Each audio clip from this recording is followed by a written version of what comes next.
Para llegar a más tarde, me decía que tienen clase, por favor, pásenlo a todos. Porque es la clase que voy a dar ahora. Empezamos dos, el 27 y el 28. Bueno, antes de que se cancele la ley, efectivamente, aborto en realidad era todo una nacional, ahora tenemos una ley que simplificó bastante. ¿Sabemos que vosotros se dice acá?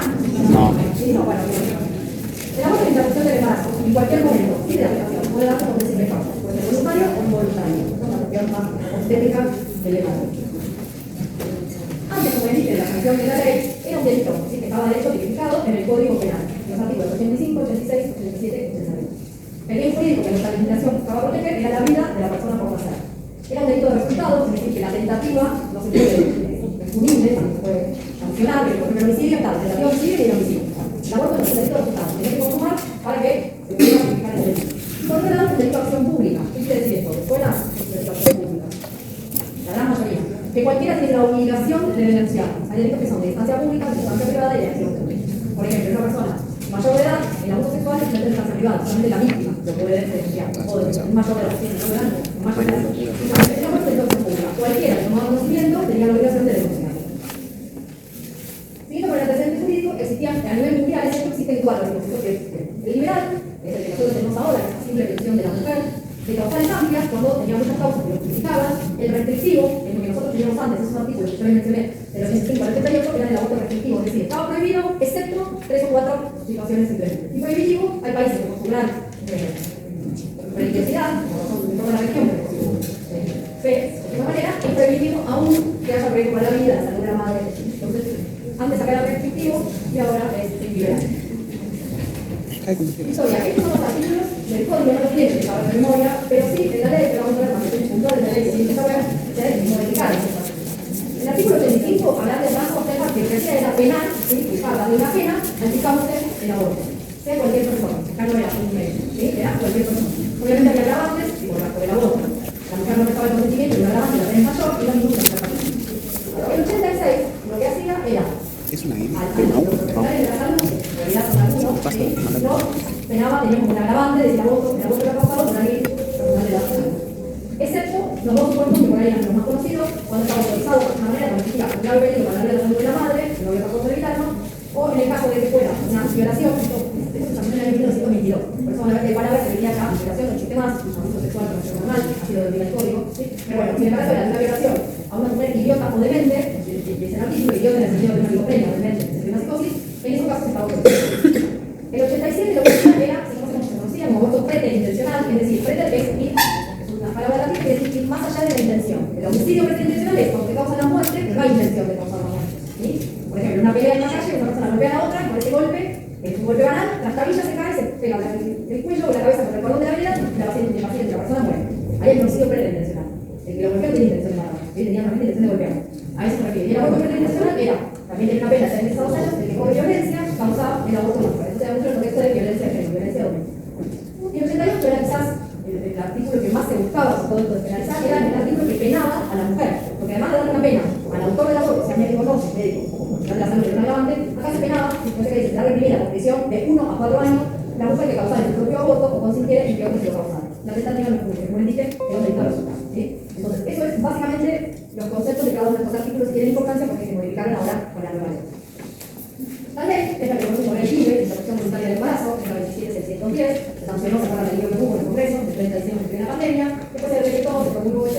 Y lo importante es una ley de voluntaria, es una ley que no puede ser dejada de lado por nadie, todos nos tenemos que atender a esta ley. ¿Sabes si es interpretada o reglamentada? ¿Una ley? ¿Alguna idea? Una ley se sanciona. ¿Quién la sanciona? El Poder Legislativo, el Congreso. Lo que hace el Poder Legislativo es la sanciona la ley. Pero después el Ejecutivo, el presidente, lo que tiene que hacer es, a través de un decreto, que son los decretos reglamentarios, como bajar a tierra esa ley al más de aprobarla, porque la ley tiene la facultad de vetarla y la devuelve al Congreso. ¿Sí? Entonces, la sanciona el Congreso, la ley por el decreto reglamentario, que la pone en vigencia y la baja a tierra, le da su aprobación al Poder Ejecutivo, el presidente, y promulgada es cuando se publica en el boletín oficial, cuando entra en vigencia. ¿Sí? Porque la ley, si nunca se publica, por más que esté sancionada, no va a entrar en vigencia. A eso se refiere. ¿Cuáles fueron los antecedentes? Porque hubo un largo camino recorrido para poder llegar a la gestión de esta ley. Primero, en el año 2003, hubo una ley que sigue vigente, que se llama Ley de Anencefalia, que es en la ciudad de Buenos Aires. ¿Saben lo que es la anencefalia? Sí, los bebés que nacen sin anencefalia. Es un chico que nace con puede vivir como mucho un par de horas y no fallecer, ¿sí?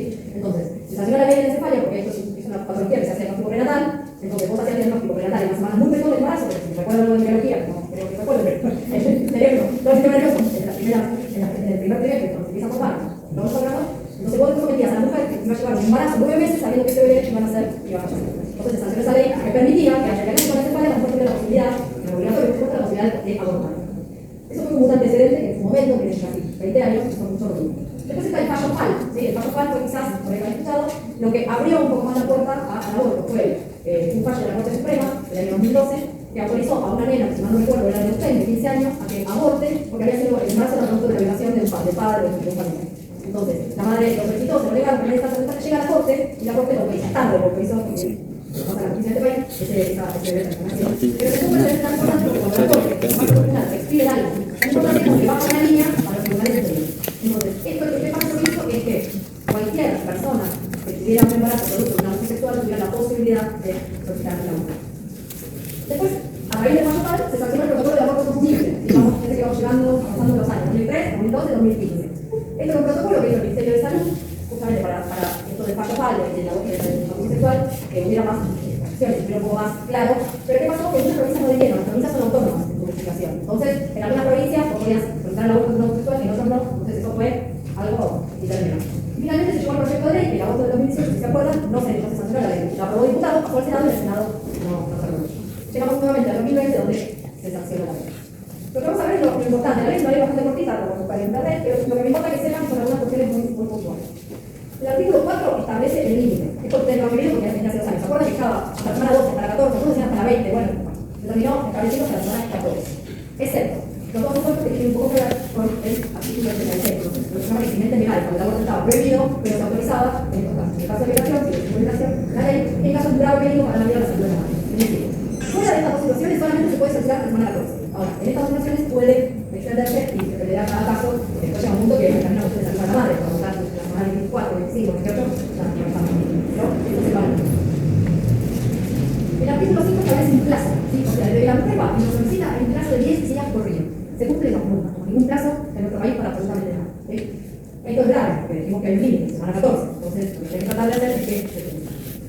El artículo 7, 8 y 9 se refieren al consentimiento de la mujer, ¿sí? Es decir, porque esto se basa en el artículo 26 y tiene el código, por lo que les decía antes, porque hoy en día un menor de edad que tiene entre 13 y 15 años puede decidir algunas cuestiones sobre su propio cuerpo. Entonces sepan que obviamente con cualquier práctica, por ejemplo en la práctica médica, necesitan quirúrgica, necesitan consentimiento colectivo. El artículo 10 establece la objeción de conciencia profesional. Si recuerdan, cuando no llegó a sancionarse en el 2018 del Senado, como fue el proyecto que vamos a resultado, fueron 3 cuestiones. No se acuerdan cuando la edad sancionada no establecía la objeción de conciencia profesional, la prohibía, y tampoco establecía la objeción de conciencia de las instituciones. Ahora lo vamos a ver. ¿Qué es el artículo 10? ¿Qué es la objeción de conciencia? A ver, vamos a empezar. Que un médico se puede negar a prestar el servicio si él por razón que sea justificada, moral, religiosa, de funcionamiento. Siempre tiene que derivar esa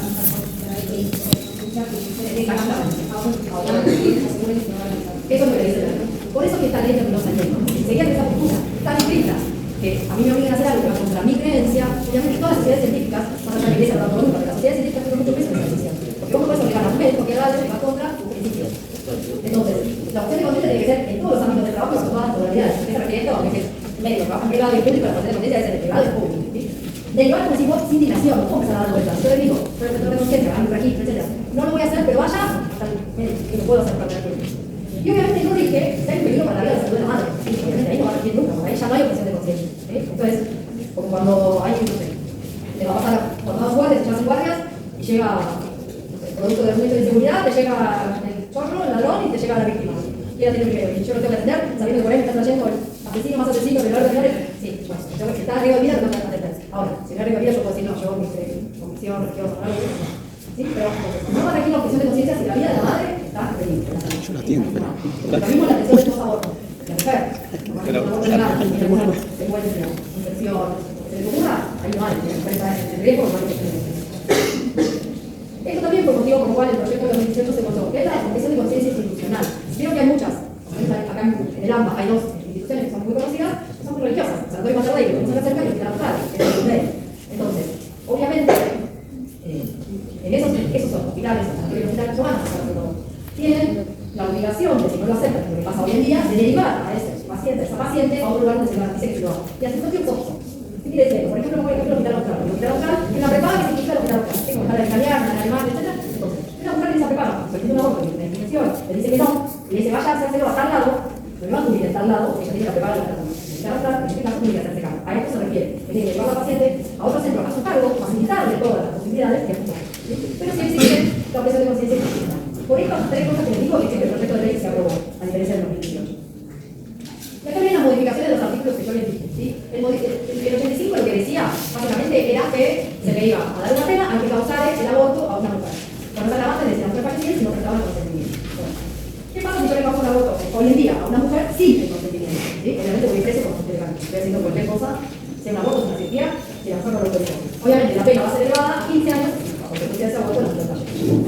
¿Y qué pasa? La pena de 3 a 1 año es si hay consentimiento de la mujer, pero se hace después de la semana 14 y sí, los supuestos de que sea por un abuso sexual, ¿sí? El embarazo, o que sea económicamente, digamos, que haya un peligro para la vida y la salud de la madre, que dijimos que ahí no hay un límite, poner la regla para ese límite, hay una solución más médica. Entonces, hasta la semana 14 está todo bien, pero si después de la semana 14 va a haber más que ese consentimiento, va a haber una pena para que el hombre acude. Y si incorpora el artículo 85 bis, ¿sí? ¿Qué quiere decir?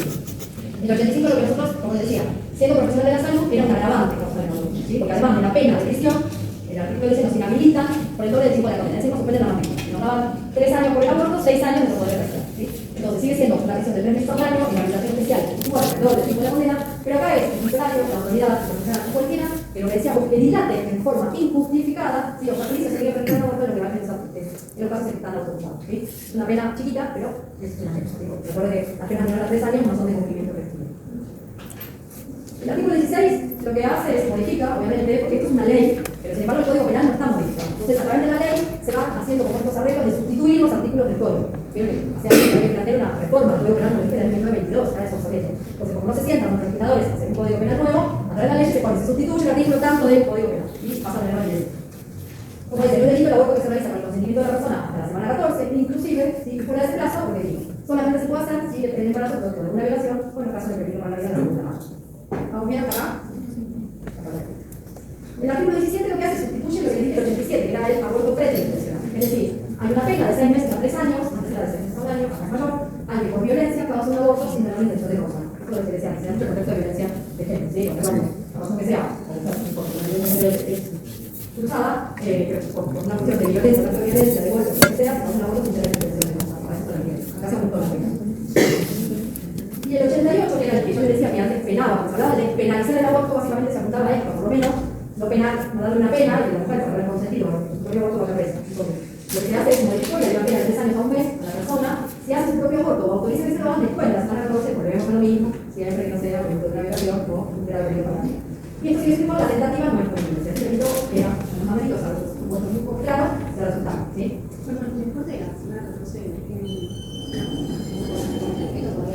Fue una cosa intermedia porque estaban los que quizás los más estrictos que se la semana 12, típicamente el primer trimestre, nosotros teníamos que llevar la semana 20, y algunos se puso 14 porque no se puso para 14, pero no podía ser así, por una cuestión de como negociar esas dos posturas que eran más antagónicas. ¿No se considera la formación del cerebro en la semana 14?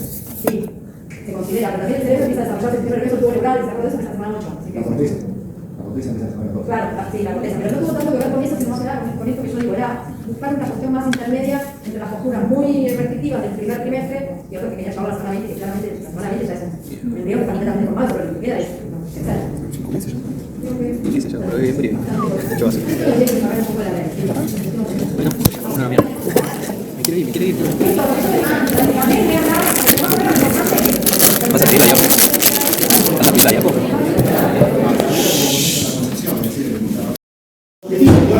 Lo vuelvo a decir otra vez para todos, para el examen estudian el libro de las dos caras, ¿no? Tenemos ese librito que es la base con la que van a tomar el examen todos los hombres. Así que eso lo tienen como referencia. La idea con esto es ilustrar, ver las imágenes, repasar los conceptos fundamentales, pero el material para el estudio es el libro. Entonces, en esta clase lo que vamos a tratar es que se lleven el concepto de que es una asfixia, que igual se tiene que ver en la carrera, repasamos diferentes tipos de asfixia y ver los tipos de asfixia accidentales, los tipos suicidas, los tipos homicidas y la ahorcadura, estrangulamiento y sofocación. Asfixia, etimológicamente, deriva del griego sin pulso, en realidad sin respiración. ¿Sí? Spigmos es el pulso. para la medicina actual es la alteración o interrupción de la función respiratoria que tiene una reducción de la disponibilidad de oxígeno, o sea, hipoxia o anoxia, y un aumento de dióxido de carbono, una hipercapnia con disminución del pH, que es una acidosis. La hipoxia o anoxia celular produce daño en el cerebro y otros órganos. Entonces, de lo que todos se acuerdan, tenemos por un lado digamos, los fenómenos mecánicos que tienen que ver con la vía aérea y con la ventilación, el intercambio a nivel alveolar y después el intercambio gaseoso a nivel vascular y la cadena respiratoria dentro de esta diferenciación. Entonces, esto va a determinar que tengamos distintos tipos de anoxia. La anoxia anóxica, que es cuando el oxígeno ingresa a la vía aérea, no ingresa a la vía aérea, entonces tenemos baja concentración de oxígeno, alteración en la ventilación, cuerpos extraños que obstruyen la vía aérea. Por ejemplo, la anoxia anémica, el oxígeno es tomado por la sangre, no es tomado por la sangre, o sea, hay una disminución absoluta relativa de la hemoglobina o por bloqueo de la misma. Por ejemplo, el concentración por monóxido de carbono es un modelo de anoxia anémica. La anoxia circulatoria, el oxígeno es transportado por la sangre con dificultad, pero no llega a la célula por una falla circulatoria, por ejemplo, una insuficiencia cardíaca congestiva en un traumatismo. Y la anoxia tisular o histotóxica, donde el oxígeno llega a la vía aérea, pasa a la circulación, es transportado, pero la célula no lo puede utilizar generalmente porque hay un bloqueo de la cadena respiratoria por una sustancia tóxica, cianuro, arsénico, etc. Entonces, vamos a tener desde el punto de vista médico forense la asfixia mecánica, que está causada por factores externos que actúan a través de mecanismos físicos impidiendo la penetración de aire en los pulmones. Básicamente el tipo más común es el ahogamiento o hiperventilación. También puede ser el ahogamiento, la consumación. La asfixia tóxica, que va a ser causada por distintos agentes tóxicos, el monóxido de carbono, el cianuro, el ácido sulfúrico, que actúan a distinto nivel. Algunos van a actuar a nivel del transporte, de la hemoglobina, otros van a actuar sobre la cadena respiratoria. Y finalmente, la asfixia clínica es causada por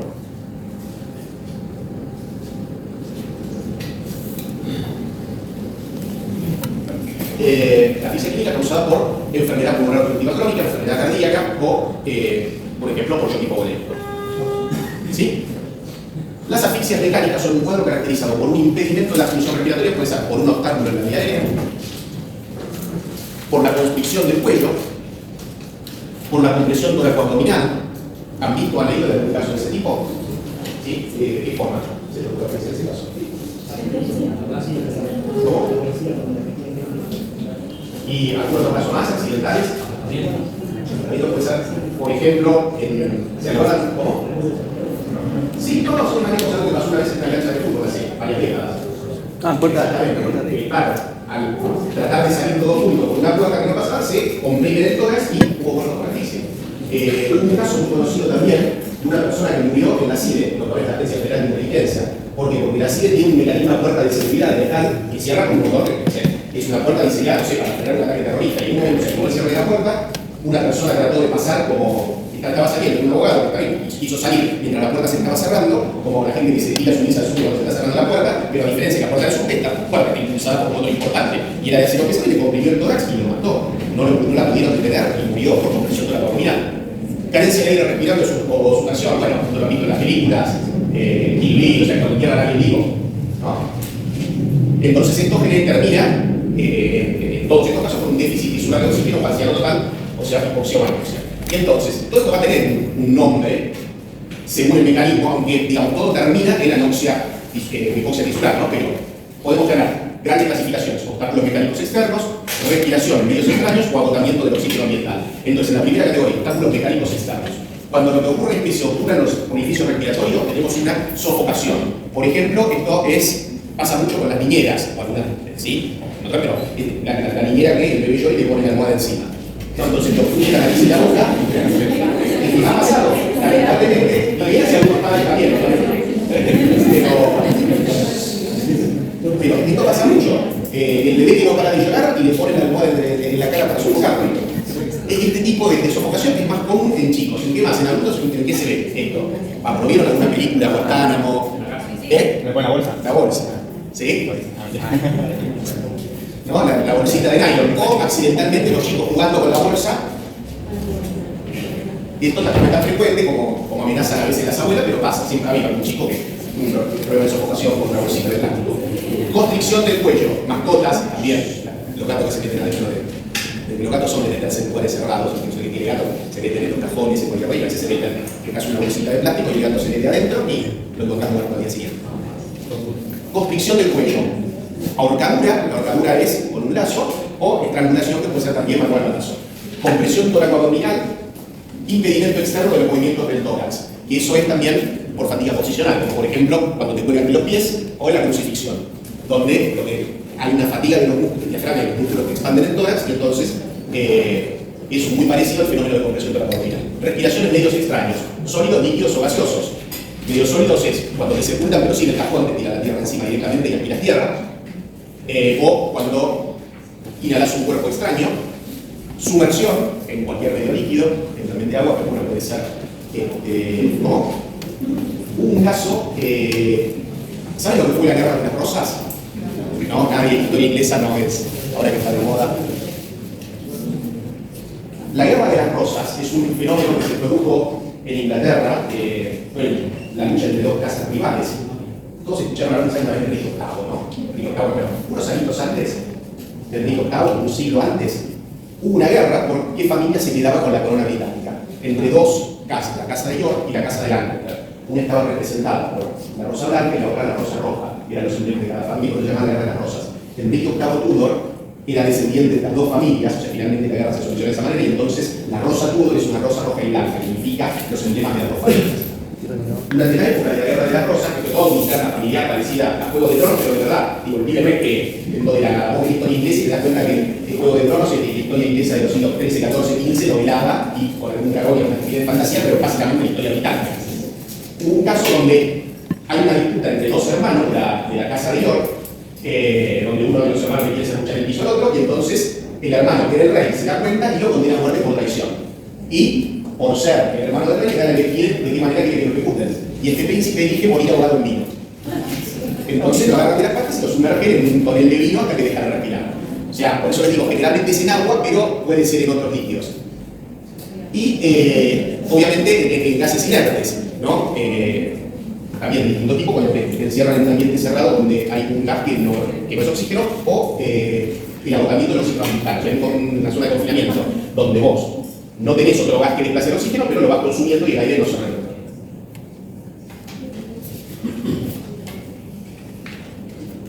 En las asfixias mecánicas que sí lo vamos a encontrar. Por un lado, lesiones externas. Ya vieron lo que son las lividez cadavéricas, ¿no? Las lividez cadavéricas van a aparecer en las zonas de declive, van a ser oscuras y van a ser precoces, van a aparecer más rápido que en otros casos. El enfriamiento es más lento. Yo vieron que está descrito una velocidad de enfriamiento que siempre es relativa, y recuerden que en realidad no es enfriamiento, porque no es dicho, se le dice enfriamiento, pero en realidad lo que ocurre es que cuando el cuerpo deja de arreglar temperatura, porque se murió, lo que ocurre con el cadáver es que el cadáver empieza a igualar su temperatura a la temperatura ambiente. Entonces, se le puso enfriamiento a este fenómeno porque generalmente los que escribieron los libros estaban en países donde la temperatura ambiente es inferior a los 36 grados. Pero si el óbito se produce en regiones donde la temperatura ambiente es superior a los 36 grados, como a veces pasa en nuestro país, o en este veranito europeo en España, 39, 40 grados, se va a enfriar el cadáver, ¿no? Se va a poner a temperatura ambiente. Entonces recuerden eso del enfriamiento relativo. Entonces la velocidad de enfriamiento también cambia. Pero bueno, en el caso de las asfixias mecánicas, el fenómeno de enfriamiento ocurre más lento. La rigidez cadavérica se presenta más lentamente, es muy intensa y es más prolongada. Y la putrefacción en general se produce rápidamente. Recuerden todo esto entre comillas. ¿Por qué? Porque si un cadáver se pudre o cómo se pudre, depende de qué cosa. Del ambiente, del entorno. ¿Cuáles son los que se pudren más rápido? Por ejemplo, estamos hablando de asfixias. Los ahogados, sobre todo si se ahogan en aguas sucias y cálidas, ¿no? Si se ahogan en un río de hielo, donde la temperatura está prácticamente a 0 grados, entonces ahí sí se van a conservar. No se van a pudrir tan rápido. O sea, depende de la temperatura del agua, de las características microbiológicas también, etc. Generalmente es a partir de la propia flora intestinal que empieza a unirse, y por eso en primer lugar donde van a ver signos de putrefacción y manchadas es el abdomen, porque son los propios microbios que tenemos en el colon los que empiezan a comerse el cadáver, siempre y cuando la temperatura corporal. No, si te ahogaste en el agua de cuerpo aquí, probablemente no vas a morir tan rápido. Fluidez de la sangre por aumento de fibrinolisis. Esto en general se ve en todas las muestras violentas. Cianosis generalizada acentuada en cabeza y mucosas, rojo en intoxicación por monóxido de carbono, pálido en algunos cercados y ahogados. ¿Sí? O sea, acuérdense, esto lo vieron según en toxicología, que los intoxicados por monóxido, ¿por qué están rosaditos? ¿Cómo? Claro. ¿Y qué es lo que tiene ese color rosado? ¿Qué pasa cuando el monóxido de carbono reacciona con la hemoglobina? ¿Cómo? Claro, ¿y qué color tiene? ¿Sí? Entonces, por eso, el intoxicado por monóxido, la carboxihemoglobina es el color rosadito que hace que no esté cianótico. Entonces, bueno, y exoftalmos, obviamente, por esfuerzo respiratorio, que a veces no es propiamente exoftalmos, puede ser porque cuando tensa todos los músculos, puede ser que traccione un poco la musculatura ocular, pero en muchos casos más que exoftalmos es retracción palpebral, que es parecido a otro. Protrusión de la lengua en las asfixias mecánicas, mordeduras agónicas, ¿no? Por espasmo de los maceteros, el hongo de espuma. ¿Por qué aparece el hongo de espuma? Es un signo de qué cosa? Tiene las iniciales. Eso, muy bien. Y mezclado con las secreciones y líquidos bronquiales. Petequiado hemorrágico, el cuello, cara, nuca, espalda por el esfuerzo inspiratorio, y puede aparecer lo que se llama el signo de Delagy, que es la eyaculación por contracción de las vesículas seminales. En cuanto a lesiones internas, vamos a encontrar edema pulmonar, hemorragias múltiples del encéfalo, congestión visceral. ¿No? Acá tenemos limpiado. Ahorcamiento.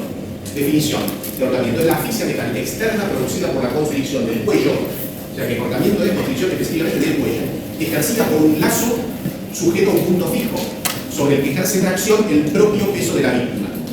¿Sí? Y esa va a ser la diferencia entre un ahorcamiento y un estrangulamiento al lazo. ¿Por qué? Porque en el estrangulamiento al lazo quien ejerce la fuerza, el asesino. En cambio, en el ahorcamiento la fuerza la hace el propio peso de la víctima.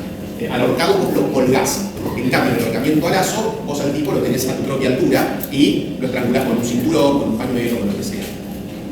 También ha habido ahorcamientos a lazo accidentales.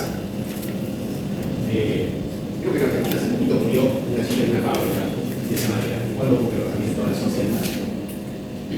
Era que cuando tenés puesta la bufanda, una corbata en el cuello y te engancha una máquina. ¿Sí? ¿Saben quién fue Isadora Duncan? Una bailarina muy famosa, precursora de la danza moderna, que hace aproximadamente 100 años, mientras estaba paseando en su auto descapotable por una charina, le enganchó la charina a la rueda de atrás del auto y le perdió. Sí, parece un episodio de esa serie, Mi manera de morir, pero pasó de verdad. En lo posible no use bufanda. Sí, ponga su cuello de pora, acuérdense de esto, porque cada tanto y menos están operando maquinaria. Hace unos meses murió una chica que era argentina también, como se decía, que tenía algún charro en el cuello, lo enganchó la máquina. Asfixias mecánicas. Entonces, según Arcaura, esta es una clasificación que es una clasificación, la verdad, medio tonta y que no tiene mucha utilidad, pero como está en los libros, se la muestro para que sepan de qué se trata. No es importante, pero no puedo decir que no lo que tiene que ver con la etiología de la ahorcadura, que puede ser suicida, el mayor porcentaje, pero ojo, de hecho, esta mañana estábamos dando que la carrera de especialista en clase de criminalística, esto es simulada para ocultar un homicidio. Y justamente estábamos con Raúl Torre dando un ejemplo de un caso real de provincia de Buenos Aires de hace 30 y pico de años. Por una particularidad. Y bueno, cuando vos tenés que investigar una escena del crimen en serio, vos podés encontrar cosas que te confundan. Hoy en día, en general, todas las pólizas de seguro de vida excluyen la cobertura en caso de suicidio. ¿Sí? Pero hace muchos años esto no pasaba. Había seguros de vida que no excluían el suicidio, pero que sí excluían una cosa, el envenenamiento. Incluían el envenenamiento, pero incluso el envenenamiento accidental homicida. No sé por qué, pero en el contrato de seguro el envenenamiento no entraba. Es un caso de una persona que tenía un seguro de vida contratado y estaba manipulando un tóxico y se envenenó accidentalmente. O sea, no fue un suicidio. Fue un suicidio, o sea, yendo de atrás para adelante, lo que se descubrió es que el tipo había estado manipulando el veneno sin cuidado y, sin darse cuenta, contaminó la vaquilla que la iba a contar después y se murió accidentalmente por no manipular un veneno siguiendo las indicaciones de seguridad. Ahora, la esposa y el cuñado lo encuentran, se dan cuenta de lo que pasó, pero dicen, vamos a poner el seguro, porque murió por el envenenamiento. Y entonces, ¿qué hicieron? Hicieron una puesta en escena simulando que el chavo se había ahorcado. Entonces, cuando los investigadores estudian la escena del crimen, primero, evaluando esto, se dan cuenta que no, esto es una simulación. Pero piensan esto, es una simulación de suicidio para ocultar un homicidio. Después siguen investigando y se dan cuenta de que en realidad hubo un envenenamiento accidental. Entonces no se quiso ocultar un homicidio, sino que lo que se hizo fue simular una causa de muerte diferente para estafar el seguro. Entonces, en la vida real a veces te encontrás con estas cosas. Después, la ahorcadura homicida En general es muy infrecuente. ¿Y por qué es infrecuente? Y porque para que tenga éxito hace falta que haya una gran desproporción de fuerza, obligar a alguien a colgarlo, tenga mucha desproporción de fuerza, o haberlo reducido con un traumatismo previo, o haber utilizado algún sedante para que no se defienda, o que haya una muchedumbre. Por ejemplo, el caso del linchamiento, ¿sí? O lo agarrar entre 50 y lo colgarlo. Y en muchos casos es lo que pasa con la justicia de mano propia. Es el doctor Glorio.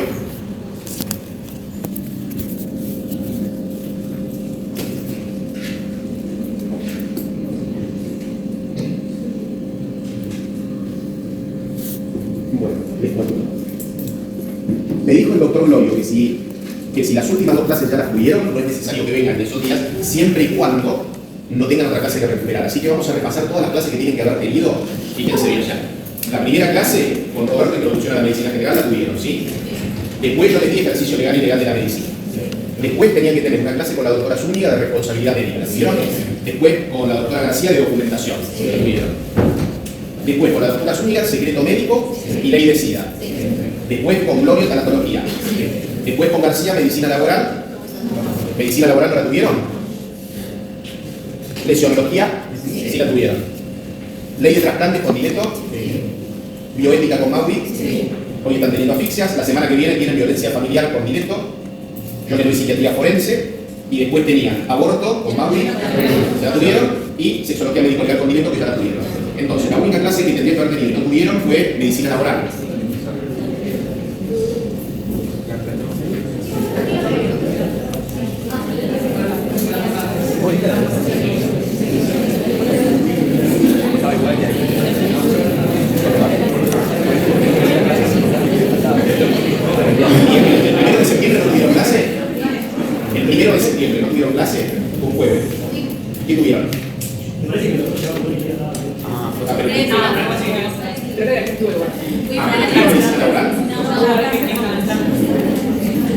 No, pero eso es el 8 del 9 de las plantas.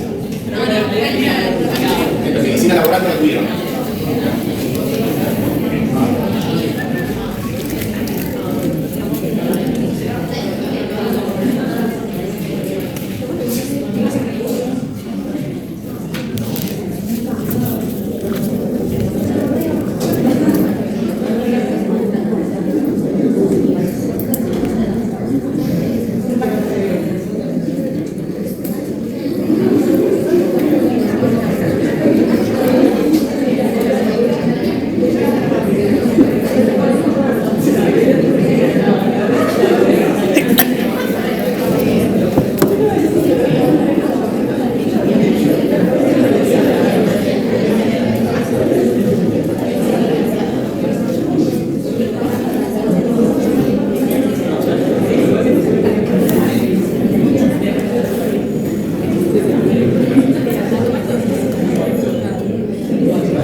Accidental también es infrecuente, autoerótica. A ver, ahorcamiento accidental autoerótico. Algún caso tienen que conocer. ¿Cómo? No, pero acá en Argentina hubo un secretario de Estado de la segunda presidencia de Cristina Kirchner que murió de esa manera. El secretario de Finanzas Públicas, que en un hotel creo que en Uruguay apareció. ¿Quién más? Huaychankey, ¿quién es Huaychankey? Ilvi. ¿No? No, ese es Ilvi, no la quiero felicitar, así. Suicide Note. Nadie escuchó Inexcess nunca. Nadie escuchó un tema de Inexcess nunca. Bueno, el líder de la banda murió también de esta manera. Nadie escuchó Suicide Note, si quieren. Terrible la influencia del reggaetón. Juegos infantiles, la bufanda enganchada en el ascensor. Y judicial. Por ejemplo, ¿en qué país se aplica la pena de muerte por ahorcamiento? Japón. Bueno, y muchísimo en todos los países musulmanes. ¿No? Acá vienen a Saddam Hussein, pero en Irán fregan gente todos los días.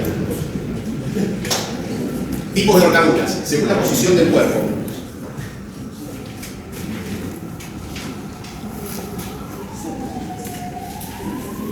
Completa, ninguna zona corporal tiene contacto con el suelo, con una silla ni nada. O sea, el cuerpo está totalmente suspendido. Incompleta, hay una parte del cuerpo que está en contacto con alguna superficie. ¿sí? Aunque sea con la puntita de los pies o está apoyado de costado. Eso pasa mucho, no es que se juega en la pared y entonces queda apoyado contra la pared. ¿Sí? Entonces, ¿entendieron la diferencia entre completa e incompleta? Porque estas cosas sí se las pueden preguntar en el examen. Según la posición del nudo. Posición del nudo suboccipital ectípica. Posición del nudo submentoniano o lateral atípica. ¿Claro? Porque estas son las cosas que generalmente a veces le preguntan en el examen como pregunta fácil, ¿no? Y a veces, pese a que esta es una pregunta fácil, típica, ¿no? Hace el saco y queda como que le leyeron el tema. Entonces, estas cosas completa, incompleta, típica, acuérdense de las imágenes, ¿no? Que hizo acá típica de adelante o de costado. Según la ubicación del nudo, simétrica. El nudo anterior o posterior en la línea media. O sea, la idea de la simetría, no importa si es anterior o posterior, simétrica, ¿por qué? Porque al estar en la línea media concluyen los vasos con la misma presión. Esto genera el ahorcado pálido. ¿Por qué? Porque bloquea arterias y venas del cuello de ambos lados. Obviamente, cuando sea simétrica, claro, vamos a cortar la circulación de un lado y del otro no. Entonces, en la simétrica tenemos el nudo en posición lateral, izquierda o derecha. Son lo que Baltasar, que era patólogo francés, llamaban los ahorcados azules o cianóticos, porque la circulación arterial permanece permeable por un tiempo del lado en que está el nudo, porque la presión se hace contralateral al nudo. ¿Y qué es lo que pasa? Hay un bloqueo venoso bilateral. ¿Por qué? Porque la fuerza, la compresión para colapsar las venas es mucho menor que para colapsar las arterias. Entonces, ¿qué pasa? Tenés el nudo más que el lazo ajustado de un lado y más suelto del otro. Entonces, de los dos lados te comprime el retorno venoso, porque se comprime baja presión. Pero el lado que tiene menos presión comprime vena, pero no alcanza a comprimir la arteria, que tiene una presión bastante más alta. Entonces, ¿qué pasa? Sigue entrando sangre, pero no puede salir. Y entonces, ¿qué pasa? Te congestiona con sangre venosa. Y por eso te deja como... ¿Cómo te deja? Hinchado y azul contínuo. Examen externo del cadáver. ¿Qué vamos a buscar? Ahí se ve con aumento el surco de la horcadura, que es la marca, la impronta que deja el lazo alrededor del cuello. Generalmente es único, depende de cuántas vueltas le haya dado, pero normalmente es único. Generalmente está por arriba del cartílago tiroides. Y la dirección, ¿cómo va a ser? Oblicua ascendente hacia la posición del nudo, ¿no? Entonces, oblicua ascendente hacia la posición del nudo. El nudo está balance en este caso. Profundidad, más profundo, donde es en la zona opuesta al nudo. La zona opuesta al nudo es porque el nudo a veces ni siquiera contacta. Entonces, en la zona opuesta, el asa es donde el asa del lazo que es donde comprime más y deja esa marca en la piel. El aspecto va a ser atalaminado y en el fondo del surco queda impresa la trama del lazo. Y se van a ver vesículas serosas sanguinolentas. Entonces, generalmente, dependiendo de qué material sea el lazo, se no es lo mismo si es una soga que tiene una trama que si lo ahorcaron con una sábana con un pañuelo de seda. Eso te deja una marca que permite correlacionar la lesión con la trama de la soga o del instrumento que se usó. Y los bordes levemente sobrelevados, violáceos y con aspecto equimótico y exfoliativo. Examen externo del cadáver, seguimos mirando el rostro, va a estar cianótico y congestivo. En las ahorcaduras asimétricas, o sea, los ahorcados azules, por falta de oclusión de la carótida del lado del nudo, o pálido en la ahorcadura simétrica, debido a la oclusión total bilateral de la paquete ocular del cuello. En el rostro podemos encontrar otorragia, podemos encontrar propulsión de los globos oculares, petequias palpebrales y conjuntivales, cianosis en labios y orejas, el hongo de espuma y propulsión de la lengua por la presión del lazo. Y la lengua va a tener la impronta de las arcadas dentarias, como puede aparecer también en la macroglossia. ¿Sí? Decíamos que vamos a encontrar las livideces en la parte superior del surco, en pantalón, pero que van a estar ausentes si se lo descuelga rápido. Generalmente aparecen cuando lo colgado y lo encuentran un tiempo después. En el examen interno, ¿qué vamos a encontrar? La línea argéntica, que es el tejido celular subcutáneo por debajo del lazo, que tiene un color plateado. Desgarros musculares en los músculos del cuello, junto a una infiltración hemorrágica, signo de Martin, desgarros transversales en la íntima de las carótidas y de las venas oculares. No se recuerden los nombres, esto no se va a preguntar nadie. Fractura de los cartílagos mioides y tiroides puede aparecer, y fracturas o luxaciones de la columna cervical. ¿Sí? Recuerden que en muchos casos, en el ahorcamiento suicida o el ahorcamiento por linchamiento o por ejecución, lo que se busca no es que la persona muera por asfixia, lo que pasa es que ahora estamos viendo asfixia, pero lo que se hace es soltar a la persona desde altura para que por el golpe de la caída se rompa el cuello. ¿Sí? Pero bueno, en ese caso el mecanismo de la muerte es diferente. Ahora estamos viendo el caso del ahorcamiento. El ahorcamiento es cuando vos no dejás caer a la persona para que el golpe le rompa el cuello, sino que realmente se produce la asfixia, porque claro, esto es una muerte lenta y dolorosa. El ahorcamiento, dejando caer a la persona que se rompa el cuello, es más rápido. No tan rápido, pero más rápido que esto. Puede durar entonces de 3 a 10 minutos, donde va a haber una pérdida de conciencia, con cefaleas intensas, acúfenos, parestesias y finalmente la inconsciencia, convulsiones generalizadas, que pueden provocar golpes con objetos cercanos, que hay que diferenciar de las lesiones de defensa previas o de las lesiones producidas para reducir a la persona, en caso de homicidio, y finalmente la muerte por paro respiratorio. Entonces, el mecanismo de muerte va a ser respiratorio, la anoxia anóxica, obstrucción de las vías respiratorias por desplazamiento posterior de la base del área carótido por el plano prevertebral que ocluye la faringe. Y para esto basta una compresión de 15 kilos de fuerza. Y esto lleva a la compresión de la tráquea.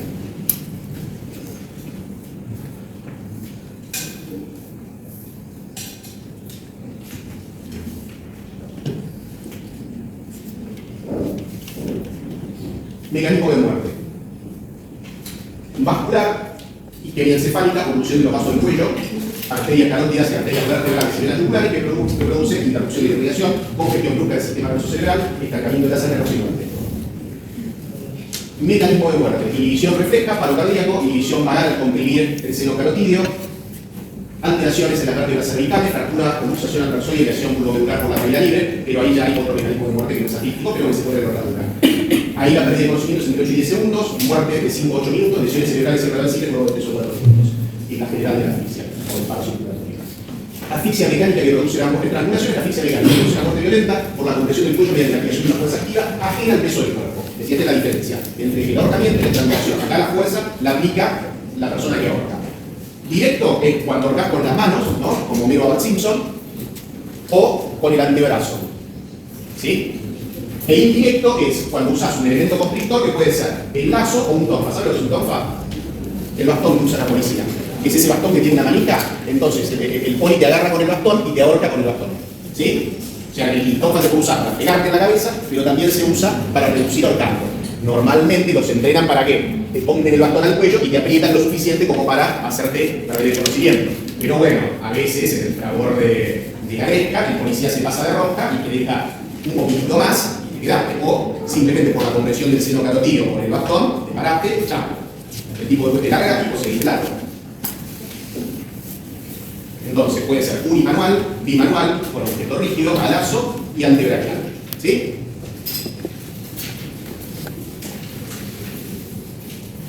En la estrangulación, ahí sí la principal en biología, habíamos dicho que el ahorcamiento lo principal era el suicidio. En la estrangulación lo más frecuente es el homicidio. Es muy infrecuente el suicidio, se da en forma accidental, también infrecuente en juegos infantiles o en artes marciales, y había una vieja forma de ejecución española que se usó en Argentina y que siguió siendo la forma en que se aplicaba la pena de muerte en España hasta bien entrado el siglo XX, y era el garrote. En realidad, no sé si conocen este instrumento de tortura español. Sí.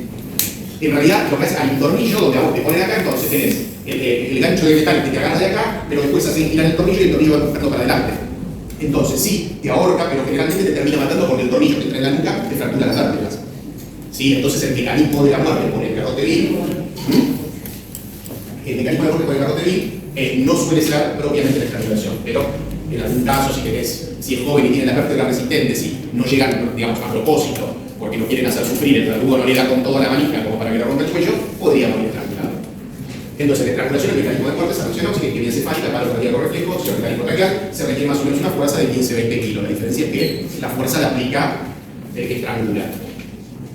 ¿Sí? Acá tenemos ejemplos de estrangulaciones a lazo o manuales. ¿Sí? Generalmente se ve la impronta de la mano o del lazo. ¿Qué vamos a encontrar? Si fue manual, estigmas unguiales alrededor del cuello, equimosis alrededor de la boca, párpados que de los labios, y hay que explorar también, se ve mucho la estrangulación manual asociada al abuso sexual, como forma de reducir y someter a la persona para abuso sexual. Entonces, en realidad es no siempre, ¿no? Pero hay que tener esa pregunta porque la estrangulación manual sospecha un abuso sexual, se le arranca en una simple de rutina, así que cualquiera de la señora, o más o menos, entonces, en el caso de la estrangulación antebrachial, se hace aplicando el antebrazo sobre la laringe, con lo que se ocluye la vía aérea, el antebrazo y el brazo comprimen las caras laterales del cuello, quedando la laringe a nivel del pliegue del codo, se corta la circulación carotídea, se ocluye la vía aérea, puede matar en menos de 15 segundos. O sea que hay que tener cuidado porque estas técnicas de estrangulación también se hacen mucho en el entrenamiento de artes marciales. Entonces, a veces se ven estrangulamientos antebrachiales accidentales por mala práctica de la arte marcial. Hay que tener cuidado, que haga eso con anterojitos a hacer judo, karate en el fondo. Bueno, el instructor se pide que no hagan esta pavada porque es peligroso, muy peligroso. Estrangulación antebrachial, vamos a tener en general ausencia de lesiones externas, no deja marcas, a diferencia de la mano o del lazo. En general, la estrangulación antebrachial no deja marcas, sí deja lesiones internas parecidas a la estrangulación. A veces no hay lesiones visibles y la muerte por mecanismo respiratorio vascular obligatorio. En la estrangulación antebraquial, la presión necesaria para obstruir la carótida es de 5 kilos, la presión necesaria, esto es para ver cómo, dependiendo de la presión, va a predominar un fenómeno u otro haciendo lo mismo. O sea, si yo hago una presión suave de 5 kilos, obstruyo la carótida y ese va a ser el mecanismo de muerte. Ahora, con una presión de 20 a 30 kilos, obstruyo la vía aérea. Y entonces ahí sí tenemos una muerte por asfixia. Entonces, normalmente una persona del sexo femenino puede, aplicando la técnica de manera correcta, dejar inconsciente a una persona del sexo masculino del doble de su tamaño. ¿Sí? Es considerada menos peligrosa la estrangulación antebraquial que es un tabú. ¿Sí? O sea, el tema de la lucha deportiva, donde se hacen tomas de estrangulación, la realidad es que la toma de estrangulación hecha por un profesional y obviado de forma deportiva, por supuesto que es peligrosa, pero es menos peligrosa que apuntar al knockout. Bueno, acá tenemos un ejemplo. Policía aplicando la estrangulación antebraquial. Sofocación por oclusión extrínseca de los orificios respiratorios. Bueno, las imágenes son evidentes. La oclusión de fosas nasales y boca origina una dificultad o impedimento para el acceso de aire al interior de la vía respiratoria, no producir una náusea lógica. La etiología puede ser accidental, homicida, manos objetos blandos como almohadas, o suicida, que tiende a ser excepcional. Es muy difícil, ¿por qué? Porque te tapas, o sea, es imposible resistirse al deseo de respirar simplemente tapándose. La etiología más común es accidental, en niños que están jugando con cosas que no deberían, en personas alcoholizadas o narcotizadas, en ancianos que tienen problemas de deglución, que se pueden atorar con comida o tragarse la dentadura, enfermos mentales con dificultades en la masticación o en la deglución, o en general personas con trastornos neurológicos que comprometen la deglución. La muerte se da por oclusión total o por espasmo laríngeo bronquial y generalmente se halla un cuerpo extraño en el interior de la vía respiratoria, ¿no? Cualquiera que haya hecho una rotación en la servicio de pediatría ha visto cómo han tenido que sacar alguna porquería con el laringoscopio que el chico se mandó para adentro. Y a veces no llegan. Sofocación por compresión toracoabdominal, como decía, puerta 12, compresión extrínseca de las paredes torácicas y abdominales que compromete la dinámica respiratoria, que puede ser por aplastamiento por vehículo, multitud de derrumbes. ¿Quién murió así aplastado por un vehículo, por su propio vehículo? Actor muy conocido hace poco. No. ¿Cómo? Sí. Anton Yelchin. El que hacía de Checo en Star Trek, en las últimas Star Trek. Efectivamente, Anton Yelchin murió aplastado por su propia camioneta porque estaba en un declive, falló el freno de mano y se mojó contra la puerta de su casa. Confinamiento. ¿Dónde muere todos los días gente por confinamiento? ¿En qué frontera? No, eso pasó y también se puede encontrar en un container mexicano. Exactamente, ¿no? La frontera entre México y Estados Unidos, donde los coyotes cobran por pasar gente y le cobran 10, 15 lucas por cabeza, los meten, los encierran a todos en un container y, claro, llenan el container como el subte a las 9 de la mañana. Puede ser accidental, suicidio, homicida, negligente. Vamos a ver como rasgos humedad en los objetos, vestidos en la piel, lesiones de defensa para tratar de salir, y hay que investigar el lugar derecho y por supuesto hay que hacer examen toxicológico para determinarla. La asfixia por sumersión es la muerte violenta producida por el ingreso de líquido en las vías respiratorias. La más frecuente es la accidental, menos frecuente es la toxina Storni, ¿se acuerdan? Mar del Plata. Y es muy frecuente la homicida, pero la mafia utilizaba mucho la forma homicida con una técnica que la conocían como ¿qué? ¿Cómo? ¿Cómo? Claro, que haciendo más común te ponían los pies en un tacho, cemento y te tiraban con eso en la copa. Sé que no frecuente esa como la familia. O sea, yo me gustó bastante el tema del sofoco, que uno no puede autosofocarse por forma asfixiada porque como que una vez no puede dejar de respirar. Y a ver, lo que pasa es que vos te tirás al mar y te vas hasta lo profundo, y como que no seas un nadador entrenador, y te llevas la corriente, no vas. O sea, no es que te vas a ahogar en una pileta de natación, o sea, lo hizo en Mar del Plata. ¿Cuánta gente que salió a nadar murió ahora en Mar del Plata? Porque te vas a alejar de la costa, no te das cuenta, listo, te llegó la corriente, y tienen que estar por la vía mirando que te pone la banderita roja, no, que te no. Te internás en el mar en una noche de tormenta y no salís nunca más. Ni con chalecos salvavidas sobrevivís. O sea que sí, o sea, obviamente, si quiere masijar, va y se tira al mar, no en la pileta del club. ¿Sí? O bueno, homicida es infrecuente porque pasa eso, es cuando, por ejemplo, los piratas que tiran a alguien en alta mar. Entonces, obviamente, digamos que va a sobrevenir la fatiga, que sigue existiendo la piratería hoy en día en algunas regiones del mundo, y pasa de eso. Entonces, en la primaria, la muerte sobreviene por la sumersión. Y en la asfixia secundaria, el sujeto llega a ser rescatado con vida, pero la muerte sobreviene como resultado de las complicaciones de la sumersión. Y va a variar si es en agua dulce o en agua salada. Tipo, completa, todo el cuerpo está sumergido, y completa parte del cuerpo está sumergido. ¿Sí? A ver, una forma en que las personas sí se suicidan, no en mar abierto, es consumiendo altas dosis de drogas neurolépticas y después metiéndose. Dos personas, una argentina y una norteamericana, que se suicidaron tomando neurolépticos y después ahogándose en su propia bañera. ¿Eh? El norteamericano es un varón, la argentina es una mujer. ¿No? ¿Quién? Joaquín de Gracia, sí. ¿Y el norteamericano? ¿No? Robin Williams. Robin Williams.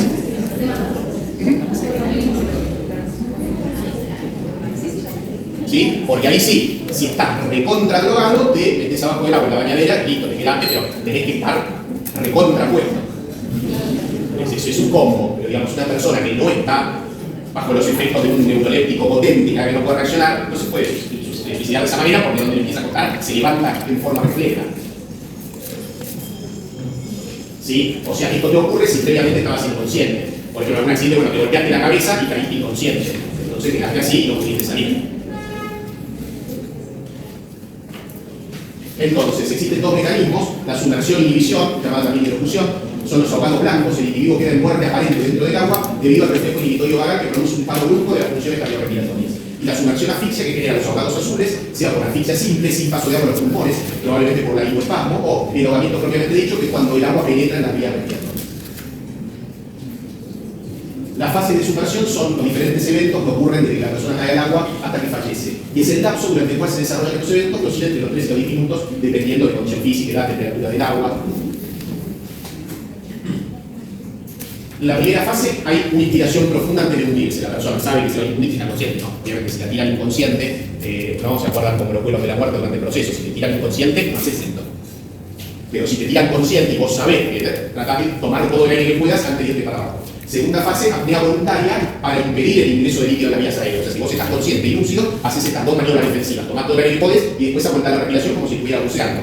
Tercera fase, se dispara el movimiento respiratorio reflejo porque ya no podés aguantar la hipoxia intracápila desencadenada por la apnea y eso hace que pase líquido a la vía aérea y ahí quedas inconsciente. Cuarta fase, aparece movimientos respiratorios y ejecutorios involuntarios y convulsiones generalizadas. Y la quinta fase, paro y anoxia cerebral irreversible y muerte. Entonces, en cuanto a signos externos, vamos a encontrar piel y ropa húmeda, la presencia de elementos en suspensión que se encuentran en el agua de la zona, algas, arena, barro, etc., maceración cutánea, piel blanqueada y arrugada de la palma, y desprendimiento de las uñas epidermis. Piel de gallina debido a la tabela de los pirovectores, en signos externos vamos a ver cianosis, enrojecimiento de conjuntiva, equimosis faciales en los párpados, y sobre todo en el subconjuntival, lividez menos visible por revolución, y sobre todo cuando hay baja temperatura, retracción de pene, escroto y pezones, hongo de puma externo, ¿sí? Se produce entre la tercera y cuarta fase de la sumersión, no es patognomónico de sumersión, el hongo de puma. Hay que hacer diagnóstico diferencial con el hongo de puma que aparece en el edema agudo del pulmón, en el ahorcamiento, en la electrocución y en la epilepsia. En todo eso podemos ver cosas parecidas al hongo de puma, aunque la etiología sea diferente. En signos externos vamos a ver la cadena envejecida por la putrefacción. Podemos encontrar lesiones contusas provocadas por terceros elementos, accidente de la caída por el medio, troncos, hélices, etc., por arrastre sobre el lecho ubicadas en la región frontal y oso de mango de niñez y por predadores, peces, crustáceos, roedores, etc. Suspensión inversa, cuando una persona permanece suspendida cabeza abajo, se dificulta la ventilación y se produce fatiga muscular. Aparecen lesiones externas por suspensión o por los intentos de liberarse, congestión encefálica intensa, obviamente, por la circulación antigravitacional. En la anoxia hipóxica tenemos la provocada por gases como el dióxido de carbono, el butano, el propano, el metano, las naturales gases inantes, como el argón y el helio, desplazan el oxígeno atmosférico, llega menos oxígeno a los tejidos y lleva un metabolismo celular anaeróbico, acidosis, el muerte celular. Se caracteriza por realizar reacción irritante, no irrita la nariz, no irrita los ojos, se produce en lugares cerrados y es frecuente cuando hay una pérdida de gas o cuando se apaga una hornalla o el horno.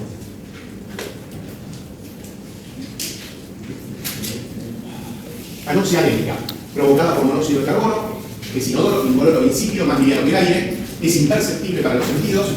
El monóxido tiene más afinidad por la hemoglobina que el oxígeno y lo desplaza formándose carboxihemoglobina, no lleva oxígeno a los tejidos, se produce por el fenómeno de combustión completa, La concentración mínima admisible del ambiente es entre 50 y 70 partes por millón. De intoxicación por monóxido, ya vieron los citoquímicos, mareos, sismómicos, tinea, fermentaciones, mareos, astenias, pérdida de conocimiento, convulsiones, coma y muerte. ¿Sí? Nos estamos apurando porque quiero ver, como no tuvieron la clase de medicina laboral, les quiero dar algunos conceptos de medicina laboral para que se queden con eso. Así que vamos a tratar de avanzar rápido con esto y les doy un poco de medicina laboral también, así nos queda descubierto eso. Y entonces, bueno, veamos con Glorio que los días que el 27 y 29 esa semana que tenían estos dos temas de no tienen que. ¿Sí?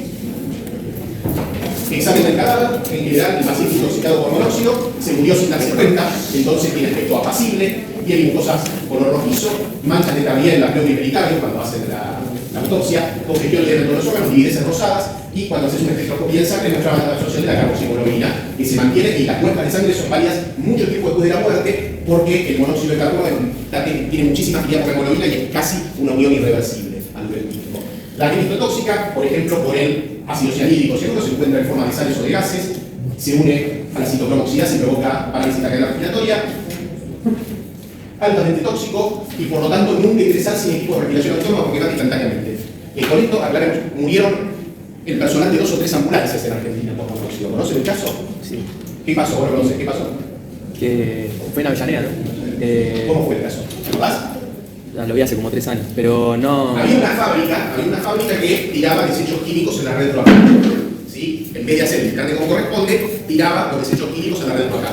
Cuando se juntaron 2 químicos que nunca se tendrían que haber juntado en esa cloaca, se liberó gas cianhídrico por la reacción. Ese gas cianhídrico subió y llegó a una vivienda. Murieron todos. Esa vivienda se convirtió en una cámara de gas. ¿Y qué pasó?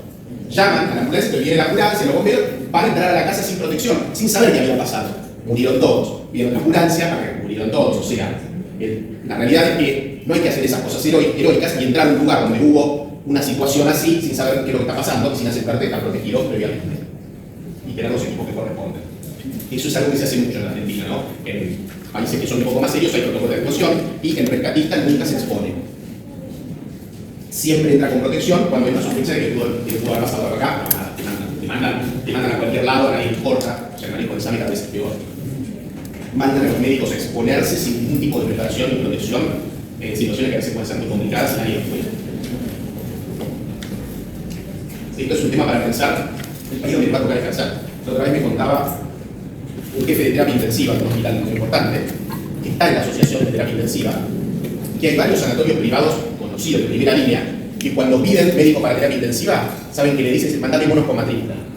Mandame monos con matrícula. O sea, lo único que quieren es un salame con la matrícula que esté dispuesto a trabajar por 2 pesos y sin romper y sin molestar, sin exigir mucho, sin que haya material ni condiciones de trabajo, trabajando las horas que disponen y bueno, arreglate. Esto pasa todos los días. Yo le dije este sábado pasado, yo estaba cenando, tranquilo, en un bar de jazz, me entra a llamar una colega desesperada porque la dejaron sola en una guardia donde no tenía nada y en una guardia de una de las 3 prepagas más grandes de la Argentina. Y estaba con varios pacientes complicados, la dejaron sola, faltaron otros médicos que tenían que ir y el director del centro médico le dice arreglate. Dice, ¿cómo hago para cubrirme de esto?